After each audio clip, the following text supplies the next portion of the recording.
अस्सलाम वालेकुम students. Second year chemistry में आज हम एसिड कैटालाइज एडिशन रिएक्शन पढ़ेंगे। इससे पहले आप बेस कैटालाइज एडिशन रिएक्शन पढ़ रहे थे। अपने कार्बोनल कंपाउंड के वो रिएक्शन पढ़े थे जिसमें कैटालिस्ट बेस होता था, लेकिन आज हम कार्बोनल कंपाउंड के वो रिएक्शन पढ़ेंगे जिसमें कैटालिस्ट हमारे पास होगा एसिड। इसका एक जनरल सा मैकेनिज्म समझते हैं। For example, if we have a carbonyl compound, carbon पर पार्शियल पॉजिटिव, ऑक्सीजन पर partial negative, it may be aldehyde, it may be ketone. ये कार्बोनल कंपाउंड एल्डिहाइड भी हो सकता है, कीटोन भी हो सकता है। जब आप एसिड कैटालाइज रिएक्शन पढ़ोगे, इसका मतलब कैटालिस्ट होगा एसिड। इससे पहले आपने पढ़े थे बेस कैटालाइज रिएक्शन कि जिसमें कैटालिस्ट होता था बेस। अगर बेस कैटालिस्ट हो तो मैकेनिज्म में आप इस कार्बोनल का रिएक्शन करवाते थे हाइड्रोक्सिल आयन के साथ, OH के साथ। लेकिन यहाँ पे एसिड है, चूंकि एसिड की प्रॉपर्टी है कि वो H पॉजिटिव देने की सलाहियत रखता है, तो आप इसका रिएक्शन करवाओगे H पॉजिटिव के साथ। ये नेगेटिव इस पॉजिटिव हाइड्रोजन पर अटैक करेगा और इसको अपने साथ अटैच कर लेगा। डबल बॉन्ड ऑक्सीजन, ये हाइड्रोजन इसके साथ अटैच हो जाएगी। अब चूंकि ऑक्सीजन तो बनाता है 2 बॉन्ड, लेकिन यहाँ पे ऑक्सीजन ने अपना लोन पेयर यूज किया और बना लिए 3 बॉन्ड। पॉजिटिव चार्ज आ गया। अब ऑक्सीजन पे 3 बॉन्ड जो है वो तो अनस्टेबल है, अनस्टेबल है। इसका मतलब कि ये अनस्टेबल स्पीशीज, हम पढ़ क्या रहे हैं, न्यूक्लियोफिलिक एडिशन रिएक्शन। अभी तक आप देखो हमने न्यूक्लियोफाइल ऐड नहीं किया, तो यहां पे फिर अनस्टेबल स्पीशीज पे अटैक करेगा न्यूक्लियोफाइल। ये न्यूक्लियोफाइल इस कार्बन पे अटैक करेगा और ये बॉन्ड टूट जाएगा, ये बॉन्ड शिफ्ट हो जाएगा इस ऑक्सीजन के ऊपर। चूंकि देखो, जब न्यूक्लियोफाइल अटैक करेगा कार्बन के बन जाएंगे 5 bond, which is not possible. तो कार्बन 4 बॉन्ड पूरे करने के लिए इस बॉन्ड को यहां पे शिफ्ट कर देगा। नतीजे में ये बॉन्ड भी कन्वर्ट हो जाएगा सिंगल में। हम देखते हैं कार्बन, ये न्यूक्लियोफाइल इसके साथ अटैच हो गया, ये बॉन्ड सिंगल में कन्वर्ट हुआ, ये OH इसी फॉर्म में आ गया। इस प्रोडक्ट को आप कहते हो एडक्ट। क्या कहते हो? एडक्ट। एडिशन प्रोडक्ट को आप एडक्ट का नेम देते हो। हमने पढ़ा था कि जब आप कैटालिस्ट यूज करते हो एसिड, तो वो आपके इलेक्ट्रोफिलिक कार्बन के करैक्टर को इंक्रीज कर देता है। कैसे? देखें, जब यहां पे ये अनस्टेबल स्पीशीज बनी,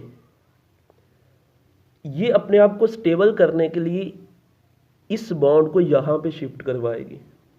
नतीजे में कार्बन के 3 बॉन्ड रह जाएंगे। जब कार्बन के 3 बॉन्ड रह जाएंगे, इसका मतलब कार्बन का इलेक्ट्रोफिलिक करैक्टर बढ़ गया। अब अगर एक वीक न्यूक्लियोफाइल भी हुआ ना, तो वो भी इस कार्बन पे आसानी के साथ अटैक कर पाएगा।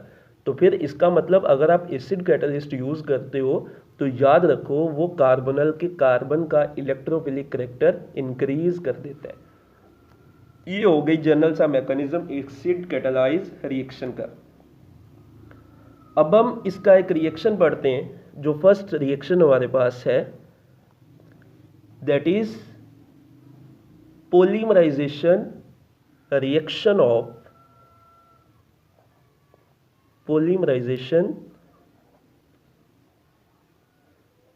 Reaction of aldehyde.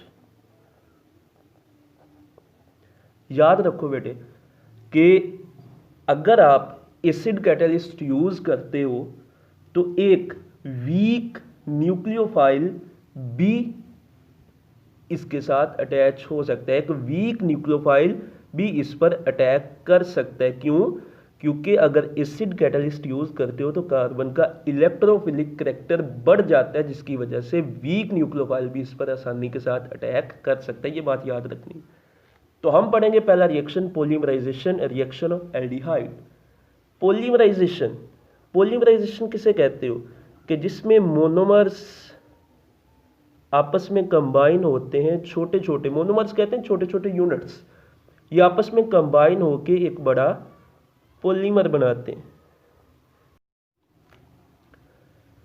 तो इस रिएक्शन को हम नेम देते हैं पॉलीमराइजेशन रिएक्शन, जिसमें छोटे मोनोमर्स आपस में मिलकर एक बड़ा पॉलीमर बनाए हैं। This reaction is called polymerisation reaction.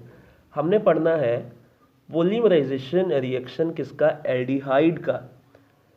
तो हम फॉर्मेल्डिहाइड लेते हैं, HC≡OH, वी हैव फॉर्मेल्डिहाइड। इसी तरह हम एसिटल्डिहाइड लेते हैं, CH3COOH, this is formaldehyde, this is acetaldehyde. पढ़ना है जी पॉलीमराइजेशन रिएक्शन। यहां पे कैटलिस्ट होगा एसिड। कौन सा कैटलिस्ट होगा, एसिड। आप इनके तीन तीन मॉलिक्यूल लो, तीन तीन मॉलिक्यूल जब आप लेते हो, फॉर्मेल्डिहाइड का रिएक्शन जब होगा, फॉर्मेल्डिहाइड, दिस इज एसिटल्डिहाइड। जब फॉर्मेल्डिहाइड का रिएक्शन होगा, तीन मॉलिक्यूल मिलेंगे आपस में। किस तरह से मिलेंगे, देखें, CH2O, फॉर्मेल्डिहाइड का एक मॉलिक्यूल क्या है, CH2O, ये फॉर्मेल्डिहाइड का एक मॉलिक्यूल हो गया।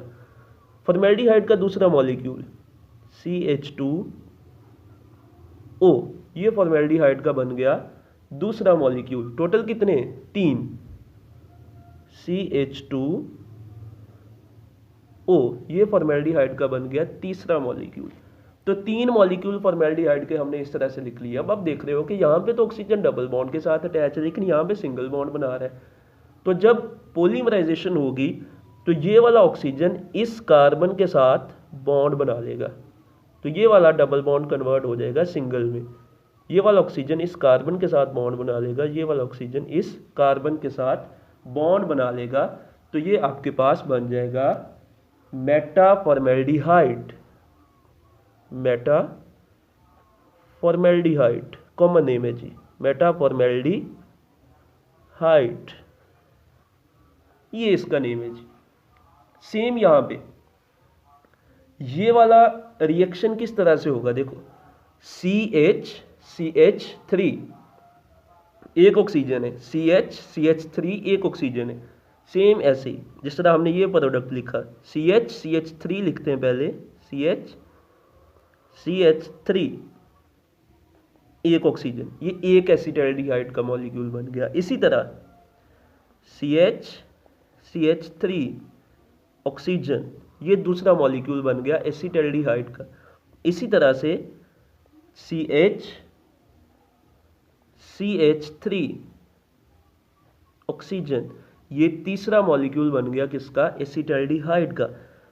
तो ये ऑक्सीजन इसके साथ बॉन्ड बनाएगा, ये ऑक्सीजन इसके साथ, ये ऑक्सीजन इसके साथ बॉन्ड बना लेगा। तो हमारे पास पॉलीमर बन जाएगा, इसका नेम है पैराएल्डिहाइड।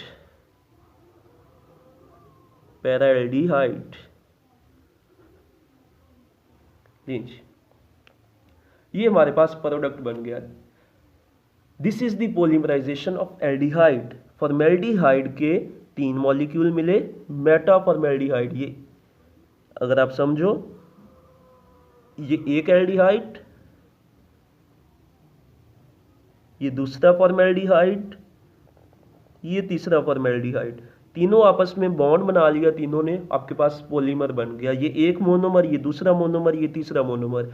जब स्मॉल मोनोमर आपस में मिलते हैं तो क्या बनता है, पॉलीमर बनता है। तो this is the polymerisation reaction of formaldehyde. Same ऐसे एक मॉलिक्यूल एसिटल्डिहाइड का ये, दूसरा एसिटल्डिहाइड का मॉलिक्यूल ये, तीसरा एसिटल्डिहाइड का मॉलिक्यूल ये, तीन एसिटल्डिहाइड के मॉलिक्यूल आपस में इन्होंने बॉन्ड बना लिया, इनकी पॉलीमराइजेशन हो गई। एक मोनोमर ये, एक मोनोमर ये, एक मोनोमर ये, तीन मोनोमर एसिटल्डिहाइड के आपस में कंबाइन हुए और हमारे पास ये कन्वर्ट हुए पैराएल्डिहाइड में। उसके बाद अगला रिएक्शन है रिएक्शन विद अमोनिया डेरिवेटिव। इसके आगे मजीद 4-5 रिएक्शंस हैं, लेकिन इनको डील करने से पहले इन अमोनिया डेरिवेटिव के साथ रिएक्शन जो है ये हम अगले लेक्चर में पढ़ेंगे, ताकि एक ही लेक्चर में ये सारे रिएक्शन कंप्लीट हो जाए। तो अभी जो हम पढ़ेंगे वो इसका लास्ट रिएक्शन है एडिशन ऑफ अल्कोहल। नंबर 2 पे जो हम रिएक्शन पढ़ेंगे that is reaction with alcohol. Alcohol के साथ रिएक्शन, अल्कोहल के साथ हमने रिएक्शन पढ़ने। यहां पे जो कैटलिस्ट आप यूज करोगे that is dry HCl, dry HCl catalyst आप यूज करोगे। अब इसका जर्नल रिएक्शन देखते हैं पहले। For example we have a general aldehyde. General aldehyde mean कि R की जगह पे अगर H हुआ तो ये होगा फॉर्मेल्डिहाइड। अगर R की जगह पे CH3 हुआ तो ये होगा एसीटल्डिहाइड। तो हमने जर्नल रिएक्शन पढ़ने, इसका रिएक्शन होगा अल्कोहल के साथ CH3 CH2 OH, दो मॉलिक्यूल हो गए अल्कोहल के CH2 OH। यहां से रिमूवल होगी किसकी, वाटर की, वाटर रिमूव होगा।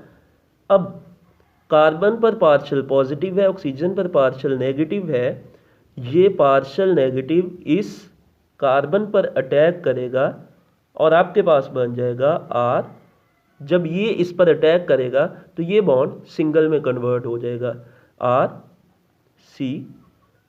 RCH। इस कार्बन के साथ एक R है, एक हाइड्रोजन है। नेक्स्ट ये बॉन्ड कन्वर्ट हुआ सिंगल में, ऑक्सीजन। अब इस ऑक्सीजन के साथ अटैच होगा ये ग्रुप CH2 CH3। उसके बाद इस कार्बन के रह गए 3 बॉन्ड, फिर ये ऑक्सीजन इस कार्बन पर अटैक करेगा और कन्वर्ट हो जाएगा OCH2 CH3 में। इसको आप कहते हो एसिटल। क्या कहते हो, एसिटल। अगर इसका आप नेम लिखो तो इसका नेम होगा, ये एक इथॉक्सी ग्रुप, इस ग्रुप को आप कहते हो इथॉक्सी। 2 carbon 1 oxygen, ethoxy. ये इथॉक्सी, इसका नेम होगा diethoxy, diethoxy alkane, diethoxy alkane. अब यहां पे हम R की जगह पे लेते हैं CH3 acetaldehyde, double bond OH। 2 molecule होंगे किसके, अल्कोहल के C2H5OH। शॉर्ट फॉर्म में मैंने इसलिए लिख लिया कि हमारे पास टाइम कम है, इसलिए हम इसको इकट्ठा ही लिख लेते हैं। ये हमारे पास एक एथानॉल, ये हमारे पास दूसरा एथानॉल का मॉलिक्यूल, इसको मैंने C2H5OH की फॉर्म में इस तरह लिख लिया। अब रिएक्शन मैकेनिज्म आपके सामने है सारा। वाटर निकलेगा, R की जगह सिंपली आप कर दो CH3 CO CH2 CH3, अगले product same O CH2 CH3 H। This is called acetal. इसे आप क्या कहोगे, एसिटल कहोगे। इसका नेम क्या होगा, डाई इथॉक्सी। अब यहाँ पे आपने एक कार्बन लिया है, इसका नेम होगा, एक ये कार्बन एक ये कार्बन, डाई इथॉक्सी इथेन। ये नंबर 1 पे कार्बन, ये नंबर 2 पे, ये नंबर 1 पे सॉरी, ये नंबर 2 पे। ये एक इथॉक्सी नंबर 1 पे है, दूसरा इथॉक्सी भी नंबर 1 पे है। इसका नेम होगा 1,1 डाई इथॉक्सी इथेन। ये इसका नेम होगा। इसको आप एसिटल भी कह सकते हो। इस रिएक्शन की एक प्रॉपर्टी ये है कि आप एल्डिहाइड को दोबारा से प्रोटेक्ट कर सकते हो।